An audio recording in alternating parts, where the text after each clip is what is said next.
ఆంధ్రప్రదేశ్లో ఆగస్టు నుంచి మహిళలకి ఉచిత బస్సు అమలు చేసే అవకాశాలు కనిపెడుతున్నాయి. అఫీషియల్గా కొంచెం న్యూస్ కూడా వచ్చింది.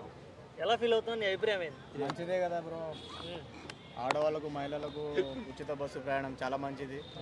సో జరిగితే బాగుంటుంది అనుకుంటున్నాను. ఇక్కడ తెలంగాణ ఎఫెక్ట్ ఆంధ్రలో పడుతుంది 100%. అంటే భారం అవుతుంది కదా, బడ్జెట్ భారం అవుతుంది ఆర్టీసీ మీద, అలాగే టీడీపీ గవర్నమెంట్ మీద. ఎందుకు భారం అవుతుంది? వాళ్ళు ఇచ్చిన హామీలు నెరవేర్చేదానికి కదా. నెరవేర్చలేదంటే నువ్వేమంటావు? ఇదే ప్రశ్న, ఎందుకు నెరవేర్చలే అంటావు కదా. నెరవేర్చే నీకేం నొప్పి అవుతుంది? ఇప్పుడు మహిళలకి ఉచిత బస్సు పథకం ఇచ్చినందువల్ల ఆల్రెడీ ఇక్కడ తెలంగాణలో మగవాళ్ళ మీద భారీ బడ్జెట్ పెరిగింది, చాలా మంది సఫర్ అవుతున్నారు. పట్టుకొని కొట్టుకోవటం. నేను మగవాడిని, నా మీద ఏ బాధ పడలేదు. నీ దగ్గర నుండి డబ్బులు ఉండొచ్చులే, బాగా నీకేదో మంచి బ్యాక్గ్రౌండ్ ఉండొచ్చు, నీ దగ్గర డబ్బులు ఉండొచ్చు, దాన్నే ఉంది. చూసావా నా దగ్గర డబ్బులు ఉన్నాయి? మీరు కాదబ్బా, ఎవరు చూడరు అట్లాగా, అలా ఉండొచ్చు. కాబట్టి మరి ఇటువంటి ప్రభావం కూడా ఉంటుంది కదా ఆంధ్రప్రదేశ్లో. ఏ ప్రభావం? మంచిగానే ఉంది, బ్రహ్మాండంగా నడుస్తుంది. తెలంగాణలో ఏవైతే పథకాల ముళ్ళు అయినాయో అవి అక్కడివి. తెలంగాణలో ఫ్లాప్ అయింది కదా అసలుకి, ఎవడన్నాడు కాడు. మరి మొన్న ఆర్టీసీ సమ్మె కూడా జరగడానికి మొన్న అందరూ ఆర్టీసీ సమ్మెనా? వాళ్ళకు ప్రతి ప్రభుత్వంలో 2 సార్లు సమ్మెలు చేయడం అలవాటు. ఒకడేమో ప్రభుత్వం స్టార్ట్ అయ్యేటప్పుడు, ఇంకోటేమో ప్రభుత్వం దిగిపోయే టైంకి. అర్థమైందా?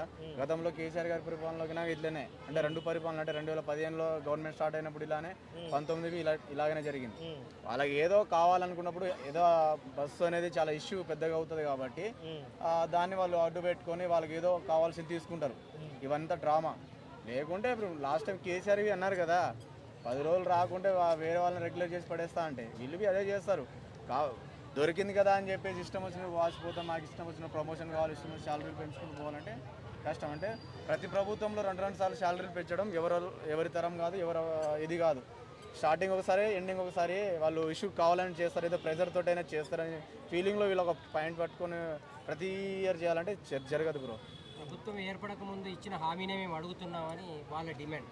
ప్రభుత్వం బస్సుల గురించి ఏం అడగలేదు. వీళ్ళు డిఏల కోసం కానీ అందుకోసమే ధర్నాలు చేస్తున్నాం.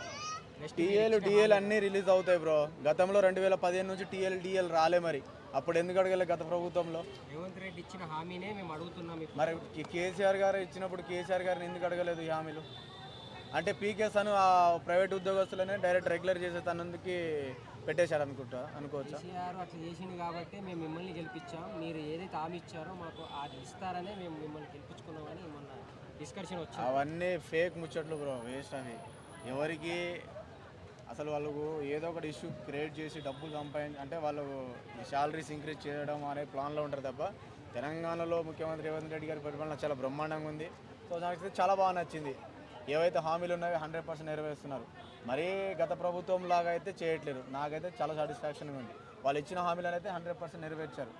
రైతు బంధువులు, రుణమాఫీలు కాలేవన్నారు. 2015 నుంచి నేను ఎప్పుడో తీసుకున్నాను, కాలేదు. 2 సార్లు పెట్టారు, 2 విడతల్లో పెట్టాడు కేసీఆర్. ఏ విడతల్లో మనది కాలే. ఒకేసారి 1,60,000 అయింది. హ్యాపీ. నేను తీసుకునేదేమో 40,000, వడ్డీ గిడ్డి కలిపి 1,60,000 అయింది. ఈరోజు రేవంత్ రెడ్డి గారు తీర్చింది. ఈరోజు నాది కావచ్చు, మా నాయనది కావచ్చు, మా తాతది కావచ్చు, ఎవరు తీయాలి? అందరు చాలామంది అయింది. కావాలని ఇష్యూ చేసి ఏదో నొక్కేద్దామని అంటే కష్టం. ఇక చాలామంది అంటారు ఆటోలకు బస్సు ప్రయాణం వల్ల ప్రాబ్లమ్స్ వస్తాయి, అది చాలా ఇష్యూస్ నడుస్తున్నాయి కదా బ్రదర్. అవన్నీ ఫేక్ ముచ్చట్లు. ఆటోలకు క్యాబోలకు సంబంధం లేదు. ఎందుకంటే ఆటోలు క్యాబోలు బస్సు, మరీ ఆటోలు క్యాబోలు ఉన్నప్పుడు స్టార్టింగ్లో నువ్వు ఓలా ఊబర్కి ఎందుకు సపోర్ట్ చేశావు? 30% 40% కమిషన్ ఎందుకు తీసుకున్నావు? గత ప్రభుత్వంలో తీసుకున్నారు. ఇప్పుడు 0% కమిషన్ ఎందుకు నడుస్తుంది? ఇప్పుడున్న ప్రభుత్వంలో ఆటో డ్రైవర్లు కానీ, అదే క్యాబ్ డ్రైవర్లు కానీ 0% కమిషన్ ఎందుకు జరుగుతుంది? 400 ఆర్డర్ కొడితే 120 రూపాయలు వాడే తీసుకుంటాడు. 300 రూపాయలు కొడితే 100 రూపాయలు వాడే తీసుకుంటాడు.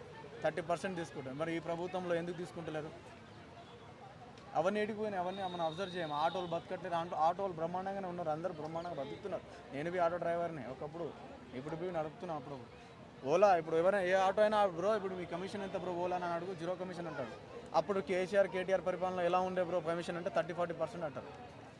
మరి ఎవరు డబ్బులు తీసుకున్నారు, ఎవరు జనాలను మోసం చేశారు, ఎవరు జనాలను నాశనం చేశారు, ఎవరు జనాలను ఆగం పట్టేశారు ఆటో వాళ్ళకి తెలుసు, ఆటోలు ఎక్కిన వాళ్ళకి తెలుసు, ఆటో బుక్ చేసిన వాళ్ళకి తెలుసు, బుక్ చేయించుకున్న వాళ్ళకి తెలుసు. థ్యాంక్స్.